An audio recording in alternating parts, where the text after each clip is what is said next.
الحمد لله وكفى الحمد لله وكفى سلام على عباده الذين اصطفى اما بعد۔ اگلے چند دن میں جو معمولات نقشبندیاں ہیں وہ آپ کے سامنے بیان کرنے کا ارادہ ہے۔ جب بھی کوئی شخص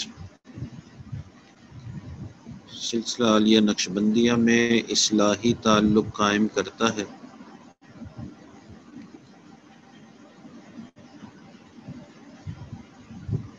تو مشائخ اس کو کچھ معمولات بیان کرتے ہیں۔ 6 معمولات ہیں اور ان 6 معمولات کو کرنے سے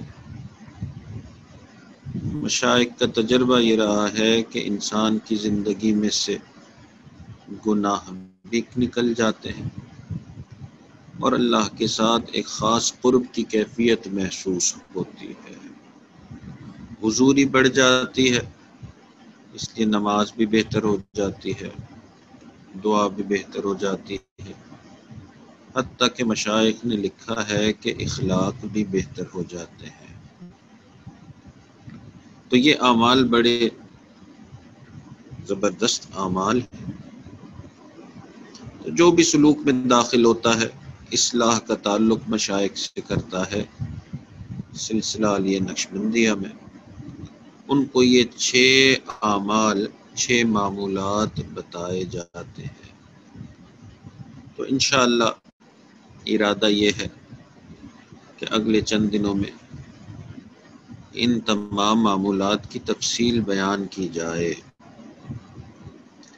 آج ہم شروع کریں گے ان اعمال میں سے پہلا عمل، اور وہ ہے استغفار۔ استغفار کہتے ہیں اللہ رب العزت سے معافی مانگنے کو۔ مشائخ نے یہ ترتیب بنائی ہے کہ جو بھی بیعت ہوتا ہے اس کو کہا جاتا ہے کہ 100 مرتبہ صبح استغفار کریں اور 100 مرتبہ شام کو استغفار کریں۔ عام طور پہ ہمارے ذہنوں میں یہ ہوتا ہے کہ استغفار صرف وہی کرتا ہے یا اللہ سے معافی صرف وہی مانگتا ہے جو گناہ کرتا ہے، مگر ایسا معاملہ نہیں۔ جو گناہ نہیں بھی کرتا اللہ تعالیٰ اس سے بھی چاہتے ہیں کہ وہ بھی استغفار کرے، کہ یہ اللہ کا محبوب عمل ہے۔ اسی لیے انبیاء کرام نے بھی خوب استغفار کیا۔ حضرت آدم علیہ السلام نے اللہ تعالیٰ کے سامنے عرض کی ربنا ظلمنا انفسنا، کہ اللہ میں نے اپنے اوپر ظلم کیا، میں نے غلطی کی۔ تو انبیاء کرام جو کہ معصوم ہیں انہوں نے بھی اللہ سے معافی مانگی۔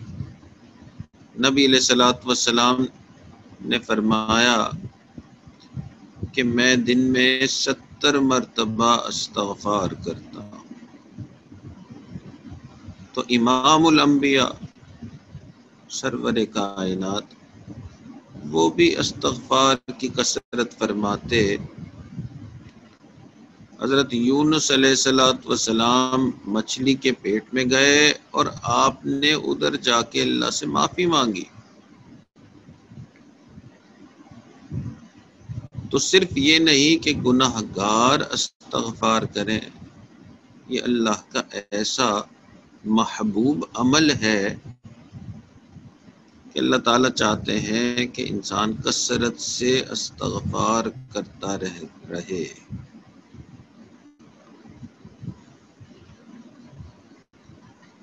بلکہ سچی بات تو یہ ہے، یہ اللہ سے معافی مانگنے والے، اللہ سے توبہ کرنے والے، یہ کائنات کے بہترین لوگ ہوتے ہیں۔ کہ نبی علیہ السلام نے ارشاد فرمایا کل بنی آدم خطاؤن وخیر الخطائین التوابون، کہ جتنے بھی آدم علیہ السلام کی اولاد ہیں سب کے سب خطا کار ہیں، مگر ان خطا کاروں میں سب سے بہترین وہ ہے جو خوب توبہ اور استغفار کرتا ہے۔ تو استغفار کرنے والے، اللہ سے معافی مانگنے والے لوگ کائنات کے بہترین لوگ ہوتے ہیں۔ مشائخ نے استغفار کے فوائد لکھے ہیں، اور استغفار کرنے کا پہلا فائدہ تو ظاہر یہی ہے کہ جو شخص کثرت سے استغفار کرتا ہے اللہ تعالیٰ اس کے گناہوں کو معاف فرما دیتے ہیں۔ اللہ تعالیٰ قرآن پاک میں فرماتے ہیں استغفروا ربکم انہ کان غفارا، کہ تم اپنے رب سے استغفار کرو، وہ بہت بڑا معاف کرنے والا ہے۔ تو جو شخص کثرت سے استغفار کرتا ہے اللہ تعالیٰ اسے معافی عطا فرماتے ہیں۔ انسان کثرت سے استغفار کرتا ہے تو گناہ جو ہیں ان کو اللہ تعالیٰ معاف کر دیتے ہیں، یہ پہلا فائدہ۔ اور دوسرا فائدہ اس سے بھی بڑھ کے کہ جو کثرت سے استغفار کرتا ہے اللہ تعالیٰ اس کو گناہ سے محفوظ بھی فرما لیتے ہیں۔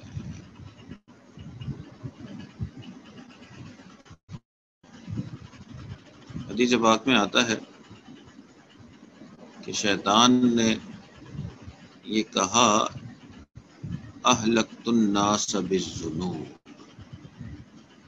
کہ میں نے لوگوں کو ہلاک کر دیا گناہ کرنے کے ذریعے سے، وَأَهْلِكُونِي بِلَا إِلَٰهَ إِلَّا اللَّهِ وَالْإِسْتِغْفَارِ، اور لوگوں نے مجھے ہلاک کر دیا لا الہ الا اللہ پڑھنے سے اور استغفار کرنے سے۔ تو جو کثرت سے استغفار کرتا ہے شیطان اس سے دور رہتا ہے، اس کی خواہشات اس کے قابو میں رہتی ہیں۔ تو ایک فائدہ تو استغفار کا یہ ہے کہ جو گناہ کیے اللہ تعالیٰ اس کو معاف فرما دیتے ہیں، اور ایک اس سے بھی بڑا فائدہ یہ کہ استغفار کثرت سے کرنے والے کو اللہ تعالیٰ گناہ سے محفوظ فرما دیتے ہیں۔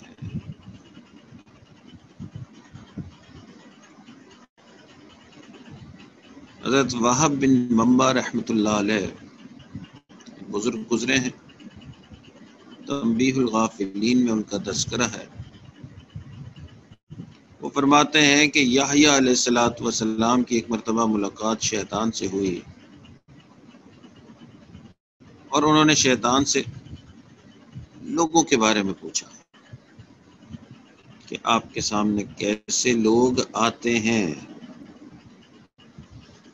انہوں نے کہا ایک تو آپ کی طرح کے لوگ ہوتے ہیں، بہت نیک ہوتے ہیں، ان پر ہمارا کوئی داؤ نہیں چلتا، اور ایک بالکل غافل لوگ ہوتے ہیں، وہ بالکل ہمارے قابو میں ہوتے ہیں،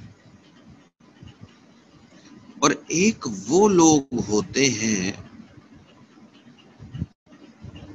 جن کو ہم اکسا تو لیتے ہیں کبھی کبھی، اور کئی مرتبہ بہت گناہ کروا دیتے ہیں، مگر یہ وہ لوگ ہوتے ہیں جو پھر استغفار کرتے ہیں اور ہماری ساری محنت پر پانی پھیر دیتے ہیں۔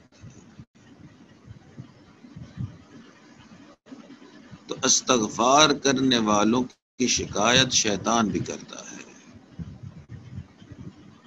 تو مشائخ نے کثرت سے استغفار کرنا، اللہ کے سامنے معافی مانگنا، اس کے فضائل بیان کیے۔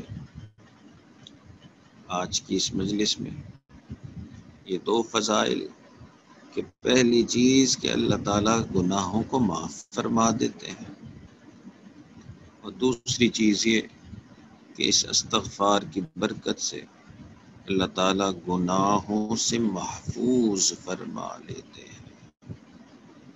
تو کئی مرتبہ ساتھی کہتے ہیں کہ جی بہت کثرت، بہت شدت سے گناہ کرنے کا تقاضا پیدا ہوتا ہے،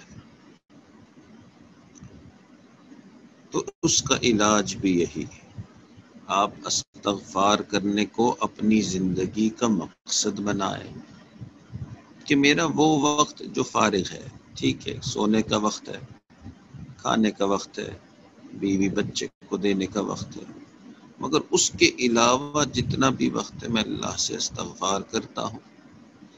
یہ اگر مقصد بنے گا تو خواہشات جو انسان کو ادھر ادھر لے کے جاتی ہیں، ان خواہشات کے اوپر بھی قابو ہوگا، شیطان کے اوپر بھی قابو ہوگا۔ یہ ایک بہت بڑی نعمت ہے جو اللہ نے اگر عطا کر دی تو اس سے بڑی چیز نہیں ہے۔ اسی لیے خواجہ بہاؤالدین نقشبند بخاری رحمۃ اللہ علیہ سے کسی نے یہ سوال کیا کہ حضرت اگر ایسا ہو جائے کہ کوئی بھی اولیاء کرام میں سے باقی نہ رہے، بفرض محال اگر ایسا ہو جائے کہ اللہ والوں میں سے کوئی بھی اللہ والا رہے نہ، مگر ایک شخص ہے جس کو اللہ کے قریب ہونے کا بہت شوق ہے، تو کیا اس کے لیے ممکن ہے کہ وہ اللہ والا بن جائے؟